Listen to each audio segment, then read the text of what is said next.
मटियारी मां Sindhiana News Network के reporter Suma Chhutto मूजिब पाकिस्तान पीपल्स पार्टी ज़िले मटियारी के अगवान भलाई फाउंडेशन उडेरोलाल स्टेशन के chairman Izzat Ali Brahmani Pakistan Peoples Party minority wing ज़िले मटियारी के अगवान दीवान लेखराज की कोशिश से 1 करोड़ रुपयन की 3 मंदिरन की स्कीमूं सूबाई वज़ीर अक़लियती उमूर सिंध ज्ञानचंद ईसराणी उडेरोलाल स्टेशन के अक़लियती बिरादरी के ॾिनियूं आहिनि,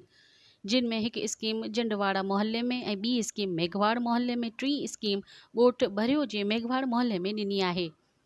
टई स्कीमूं 1 करोड़ की लागत जूं आहिनि। इज़्ज़त अली ब्रह्माणी दीवान लेखराज ॿुधायो त टिनी स्कीमुनि ते कमु शुरू थी वियो आहे, जेको 1 महीने अंदरि मुकमल थी वेंदो। उडेरोलाल स्टेशन में ब्रह्माणी हाउस ते पाकिस्तान पीपल्स पार्टी ज़िले मटियारी के अगवान भलाई फाउंडेशन के चेयरमैन इज़्ज़त अली ब्रह्माणी ऐं दीवान लेखराज मीडिया से ॻाल्हाईंदे चयो त असां सूबाई वज़ीर अक़लियती अमूर सिंध ज्ञानचंद ईसराणी के उडेरोलाल स्टेशन ऐं ॻोठ भरियो में अक़लियती बिरादरी के पूजा पाठ लाइ तकलीफ़ुनि के मद्देनज़र रखंदे ज्ञानचंद ईसराणीअ खे चयो, जंहिं ते हुन उडेरोलाल स्टेशन में 2 मंदिरनि जूं स्कीमूं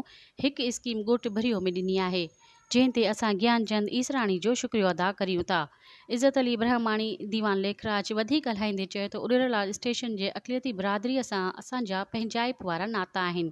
जिन सां असां ॾुख सुख में अॻे बि गॾु हुआसीं, इंशाअल्लाह अॻिते बि साणनि गॾु हूंदासीं। हुननि चयो त उडेरोलाल स्टेशन में जंडवाड़ा बिरादरी मेघवाड़ बिरादरी खे मंदिरनि जी ज़रूरत हुई, जेका अॼु ईसराणी 3 मंदिरनि जूं स्कीमूं ॾेई हितां जे अक़लियती बिरादरी जो अहम मसइलो हल कयो आहे। हुननि चयो त असां हितां जे अक़लियती बिरादरी जा जाइज़ मसइला हल कराइण में का बि कसर न छॾींदासीं, अक़लियती बिरादरी सां गॾु हूंदासीं।